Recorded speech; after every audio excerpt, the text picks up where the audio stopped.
Dillon Danis. Remember him?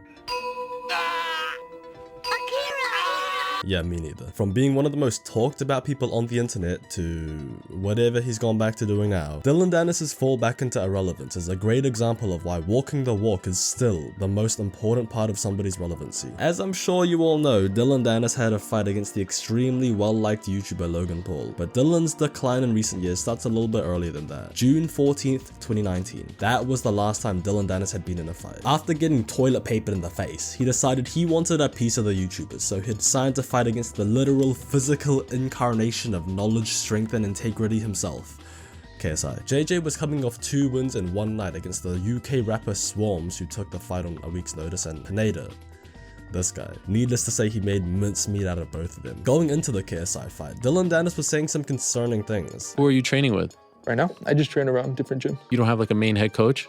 No. Who's gonna be your guy? I coach myself. I don't need fucking help for KSI. You're not gonna have a corner? I don't know, maybe, we'll see. These were the type of statements that were triggering red flags for everyone except for KSI himself. But it would be absolutely foolish to either not take JJ seriously or to not seize this opportunity for a fat paycheck, right? A week out from the fight, after missing the press conferences, Dillon Danis pulls out. The reason? No reason really, he just didn't feel ready. Dillon Danis, the man who sits on Twitter and clowns YouTube boxers for being fake fighters, backs out of a fight with a fake fighter. Who would have thought not having a boxing coach leaves you unprepared for a boxing match, bro? Of course, the internet rips into him, and he would post some cryptic tweets afterwards, alluding to maybe there being some legitimate reasons for backing out other than him being a pussy. Justifiably so, Dillon Danis gets banned from competing on Misfits. Even to have him on another Misfits? No. Okay. No, I've literally told man I don't want him anywhere near it. JJ swears that Dillon Danis will never be allowed to fight on a Misfits event ever again after pulling that event sabotaging tomfoolery. Dillon Danis just lost the biggest payday of his career and the opportunity of a lifetime to go make a name off of somebody who, in his words, can't box. Tragic. And that is how Dillon Danis fumbled the biggest opportunity of his career.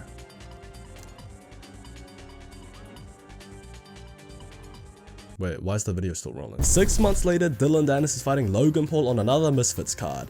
Yeah! Dillon Danis had seemingly learned his lesson. The higher-ups at Misfits clearly had not. Dillon Danis told everyone that he was actually training this time, and in his contract he'd be getting fined a lot of money if he pulled out, so it was on for real now. Upon the initial fight announcement, nobody really cared that much about Dillon. The main appeal of the card was for sure the name value of KSI and Logan Paul fighting on the same night. Dillon Danis as an opponent didn't really bring much excitement. That is until Dillon Danis began tweeting pictures of Logan Paul's soon-to-be wife Nina Agdal. He began tweeting a lot of pictures, like a lot.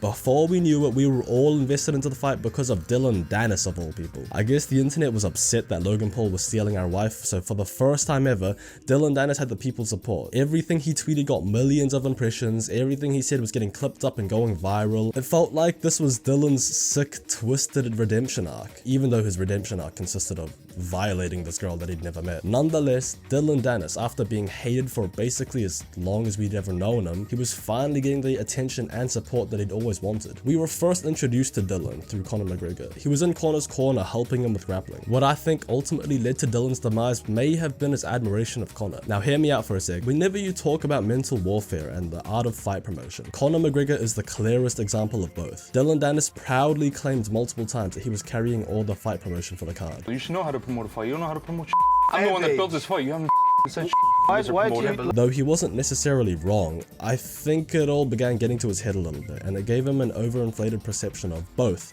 how much he was affecting Logan psychologically and how much name value he was bringing into the fight. Yes, Dillon Danis made us all care about the fight a lot more than we probably should have, but I feel like we only cared because he was doing it to our wife, Logan Paul's wife. Had it been someone else, maybe fucking Jim Miller for example, not only would the smallest fraction of that same audience be invested, we'd all think it's kind of fucked up. The only reason why Dillon wasn't rightfully slammed for being a bit of a weirdo was because he was doing it to Logan. Logan doesn't really have the best track record, and the internet definitely wasn't gonna be on his side here. It's like in the WWE where a heel turns face just by beating up another heel. It was never just Dillon. Not only that, given Dillon's predictions leading up to the fight— Bro, you're gonna gas. Look at your arms.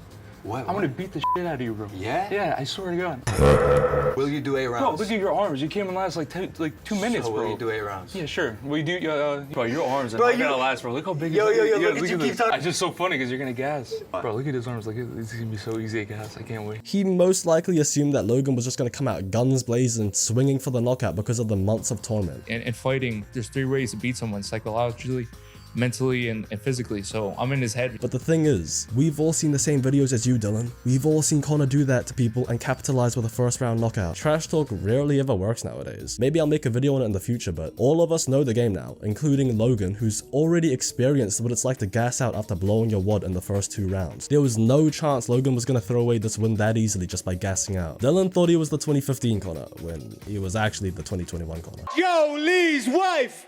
Joe Lee's wife! Dillon went into this fight maybe physically prepared, but definitely not mentally ready. All the way up until the weigh-ins, Dillon was doing everything he could to throw Logan off his game and get the last few drops of mental warfare in there. Big fighter. Where's Nina, you little Logan? But it just so happens that Dillon may have underestimated both the self-awareness and the mental strength of Logan. He does work me up. I want to kill him. I'm gonna have to work harder than I thought to be chill. I know what I'm good at. I know my skills. I know how I'm gonna beat him. And I'm gonna go in there not wanting to be aggressive and fight with ego. I'm gonna fight with skill and precision. Say what you want about it being a clown show, but a lot of these guys take it just as seriously as a lot of professionals would. Things that even professional fighters struggle with. These guys are going through and overcoming also. Months of trash talk, months of being on top of the world, and months of getting all the attention he ever wanted, and this was the final hurdle for Dillon. If he was to win, he would gain all the admiration in the world and basically destroy Logan's marriage. Dillon comes out, high guard, walking forward.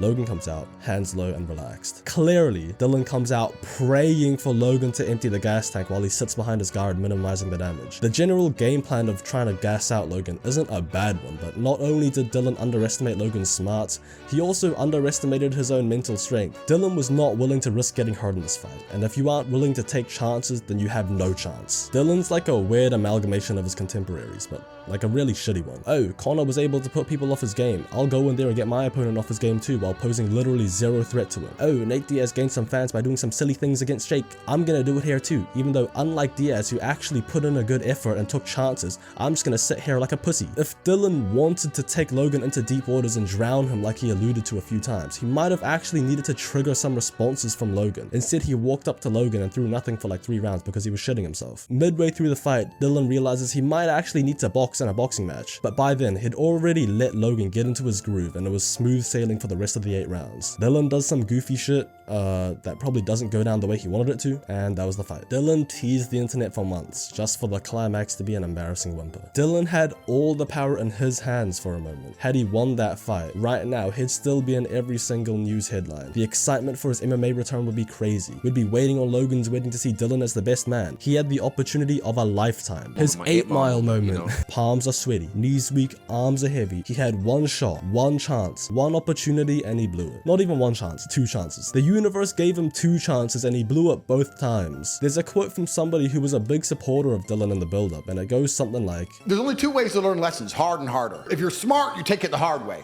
Real idiots take it the hardest way." Dillon had to learn it the harder way. Logan cuts a good promo in his post-fight speech, giving his side of the story a little bit more. Dillon hops back on Twitter afterwards and nobody is having any of it. Back to square one for him. Clowns at every turn and minimal respect for somebody who actually has a lot of talent. Bringing it to present day, when was the last time you even heard the name Dillon Danis? It's only been a couple months since the fight and he's completely irrelevant right now. Until he hops back into MMA properly and earns some real wins, I think he's gonna remain the laughingstock of the MMA community. I wanna be by your side when I'm with you, there's nothing to prove. Yeah.